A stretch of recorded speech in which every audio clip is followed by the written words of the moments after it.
Hey, what is going on, Fan Clan? Welcome back to the channel. My name is Danny Phantom, and I just want to start out by saying thank you to everybody for spending your week with me, for coming here tonight, listening to what I have to say. If you've been here before, thank you so much for coming back. All your support means a lot to me. If this is your first time here, please consider hitting that subscribe button down below.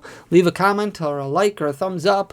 Really goes a long way with the algorithm. So thank you so much. I really do appreciate it. Guys, tonight I do want to get through a couple of just newsworthy items before I jump into the main topic, the main reason that I created this video, which was to kind of go over my organizing method when it comes to categorizing cards and inventory. I've gotten a lot of questions over the past several months just about how we do it, what the most efficient way that I figured out how to do things is, and let me know in the comment section down below what you do.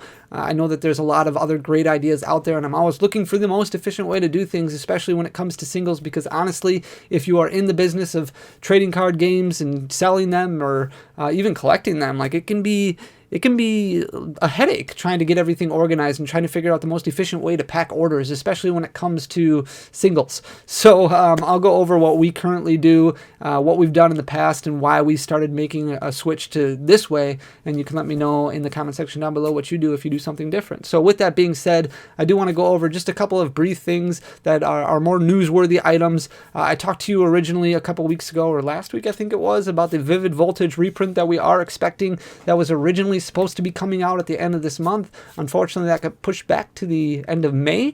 So I think it's like literally Memorial Day weekend or the week after that. It is going to be a very small reprint. I did get allocation numbers earlier today, and it is tiny. It is along the same lines of what we saw with Ultra Prism, with Unbroken Bonds, with Unified Minds. So while I do think that this will bring prices down a little bit, unfortunately it is just going to be a little bit, and it's probably only going to be temporary. So pay attention and start looking out for pre-orders or the possibility of orders coming up over the next month or so. Kind of keep your eyes open to see if you can find anything for close to that MSRP level. These are getting pushed a little bit above distributor cost from the warehouses, from the distributors, so I do expect things to sell a little bit over MSRP, but certainly not anywhere near that $200 mark, $200 plus mark that we're seeing right now, which is kind of ridiculous considering the fact that Vivid Voltage is, what, not even 6 months old, and it is definitely a set that's going to be in circulation for quite some time when it comes to the competitive play. It's just a very in-demand set and a very underprinted set, so I do expect it to be like the flash fire of the Sword and Shield set, the Sword and Shield blocks. So if you haven't gotten your hands on any yet, keep an eye out, keep a lookout. It should be coming out in the next, like I said, month to month and a half. We should see the reprint come out, and then you should see pre-orders, or you should at least start seeing some of these pop up, bringing that price down a little bit. The other kind of reprint, I don't even know if it's really a reprint because we didn't get any of these in originally. If you remember, at one point in time on the website, we did have those Zamazenta and Zacian Ultra Premium collections. That is that black box, that really cool looking box. I have one of them. It's super glared, but it's right there. There's one, and then there's one over there. But it comes with a gold Zamazenta and Zacian, and then I think it's got like 12 booster packs. Super cool. They came out, they hit Target, they hit a lot of local game stores, a lot of online stores, they hit GameStop. They had to pull off the shelves because there was issues with the packaging, and then the release date got pushed back.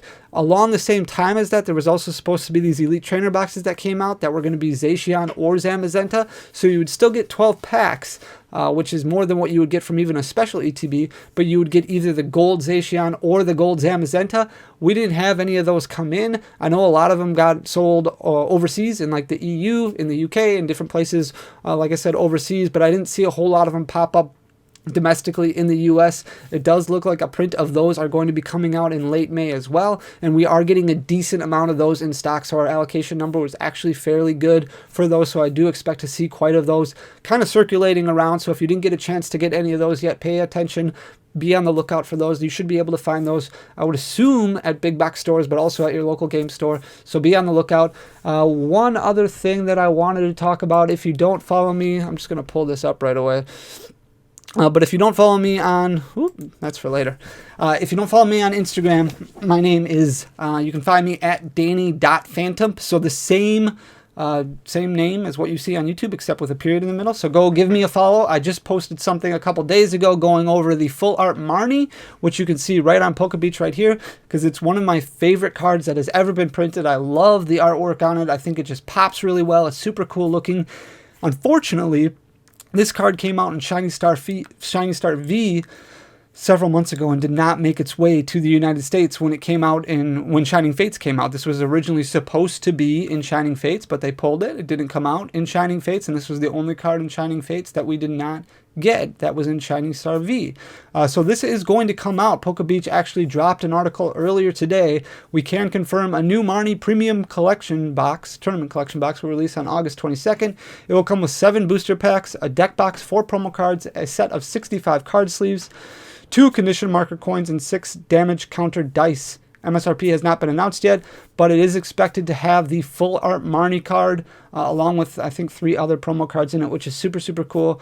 One of the Marnie promos should be the one from Japan's Marnie Trainer Collection, which was released on November 20th. The other should be the full art Marnie that was cut from our Shining Fate set. So that is awesome. It looks like it's coming out sometime in August. Very, very cool. And the other thing that I want to point out is there is going to be a new Trainer's Toolkit that also comes out in August. So it looks like August is going to give us some really, really good items that are going to be coming out. There's going to be 2 promo cards, 4 TCG booster packs, again, just like the last Trainer's Toolkit. Hopefully it's going to be some different cards, a different full art that's going to be in there. The last one had those full art Dedenne GXs, which are super, super competitive cards. So I'm hoping that these also are going to feature some really competitive cards in them. This is a great, great purchase if you're somebody who's looking at starting to pick up the game or even play casually, competitively at your, at your own local league or just hanging out with some friends or things like that. It's always a great buy. So those are our newsworthy bits so far for this week. I'm hoping that there's going to be some other stuff that comes out. Just hasn't happened yet. I'm still waiting for more information regarding the 25th anniversary, especially that special set that we're supposed to be expecting sometime later this year. We haven't gotten a whole lot of information at all on that. I've also gotten a lot of questions regarding Chilling Reign. I don't expect to have any allocation numbers for that for at least a couple weeks yet. We just had orders that were due a week and a half ago or so. So they're probably putting those orders together now. They're getting them to distribute, or they're getting them to Pokemon, who is then talking with printers to determine how much that they can fulfill, and then they'll spread out allocation numbers all over the place. So you should start seeing pre-orders pop up within the next couple of weeks. I do see a lot of companies already taking pre-orders, which is crazy to me because we don't know any allocation numbers that are out there yet, but I will keep you guys posted. We did ask for a lot of Chilling Reign when it comes to booster boxes. We got a fair amount of battle styles. We got a fair amount of just about every set that's come out, but we went really, really crazy with Chilling Reign to try and figure out a way that we can get the absolute most amount of product in your hands at MSRP or below MSRP as possible. So we ordered a ton of Chilling Reign in hopes that we're going to be able to kind of just overwhelm the market with a lot of these booster boxes at a really good price. So pay attention for that. I'll keep you guys posted. With that being said, I do get a lot of questions regarding inventory and how we categorize everything. The great thing is that we use Shopify for our e-commerce platform. If you're in web development or if you've ever looked at different website builders or anything like that, Shopify is much like many other ones where you can list stuff on there and it categorizes everything for you. It keeps a list of all of your inventory, so that way it's easy when you have year-end tax things or quarter-end tax things or whatever the case may be. And if you want a good listing of how much inventory you have, what cards you have, the prices that they're posted at, Shopify kind of puts all that stuff together in a really nice Excel spreadsheet that goes over pretty much every single category that you could think of when it comes to listing a card, different condition formats that you can put it in, pricing, like I said, sale pricing, quantities, all that kind of good stuff. So it's really easy to track inventory when you're using a website like that. The main issue that we've always had, and that will always be a problem, is going to be categorizing the physical cards themselves, because when you get orders in and you need to ship them out, there is really no super efficient way of finding the cards. So when it comes to sealed product, you can kind of just, put stuff on a shelf, take it off of the shelf, put it in an envelope and ship it out. Unfortunately, when it comes to singles, there being so many more singles than there are of sealed product, there's really no great way to do it. So what we do is we use 5-row boxes for just about everything when it comes to certain categories of cards. So these right here, this is just a 5-row box. You can find this at pretty much any local game store. You can find them on eBay. You can find them on Amazon. If you have a distributorship, you can probably find it at your distributorship. But right here, these are just all ultra rares. So this is a 5-row box full of ultra rares. I've been trying my best to get through as many cards as I possibly can and get them up on the website. That's what I've been doing for the majority of the week so far, and it will take me weeks down the road yet to try and get everything posted. But all we do, if I just take the first stack here, is we just take them and we alphabetize them when we get them in, and then when we list them up. So everything goes pretty much into sleeves right away.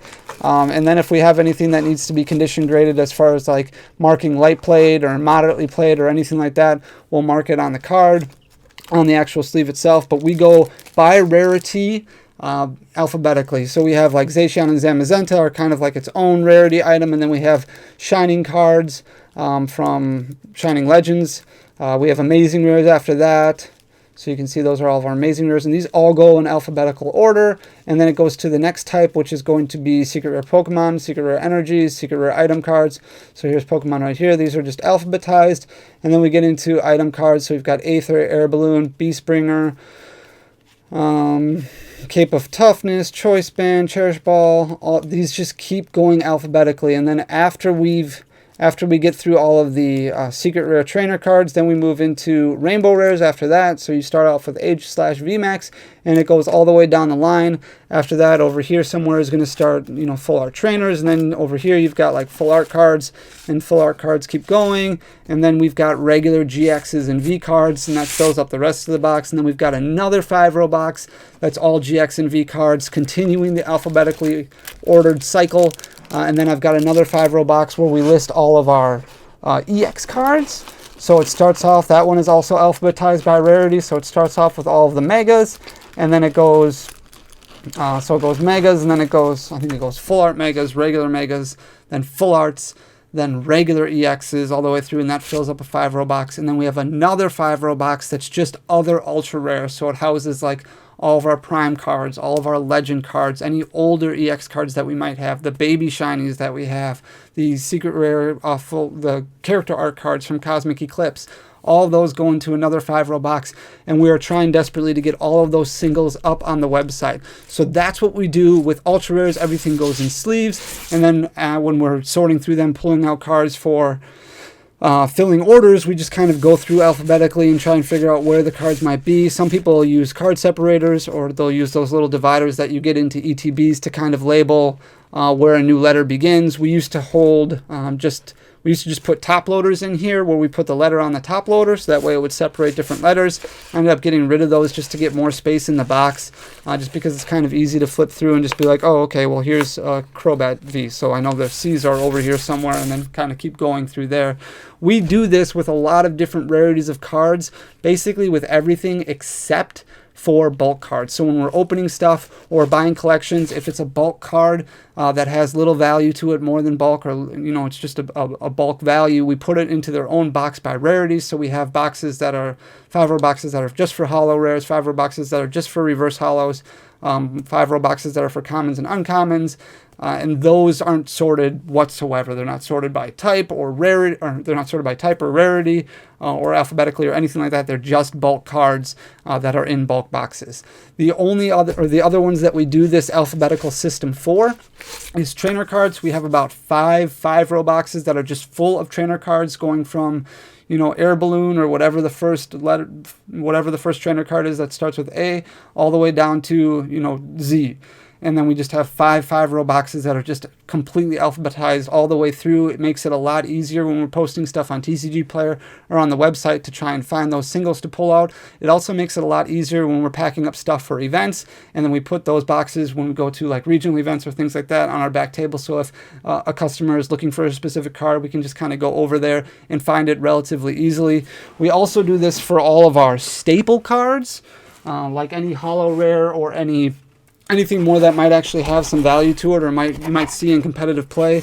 So it starts out in just a 1-row box like this, because it needs to get sorted. So I'm just going to pull out a stack here, but you can kind of see some of the cards that are not necessarily considered bulk because they're in more like decks, or collectors might have some necessity for them. So we've got like Volcanion, the Let Loose Marshadow, Giratina, Oranguru, Absol, Melodic, from Flashfire, Jirachi with the Stellar Wish ability. We have like promo cards from Team Up, Zapdos is in here. And then, I mean, we just pull all these cards that might have some value to it, or some need from a collector, or some need from a deck builder, or something like that. These all go into alphabetical order. So right now they just start in a 1-row box with TCG player cards marked on the top of it, because that means that it needs to be sorted yet, it needs to be alphabetized yet, and then it needs to be added to the 5-row boxes. And that makes it just a lot easier if you're somebody who's strictly selling on TCG player to kind of stack those off into different shelves. So I just have them on different shelving units. So I'll have one shelving unit that's just for our ultra rares, one shelving unit that's just for our trainers, and one shelving unit that's just for our staple cards, and all of them go onto their own shelving unit. So that way, when you have an order that you need to fill, you print off the packing slip, go to that specific shelf, and then you start looking through alphabetically to pull those cards off. It's the most efficient way that I've been able to figure out how to do things. I've tried binders before, that didn't work. I've tried using 2-row boxes before just to try and limit things so I could carry it around easier.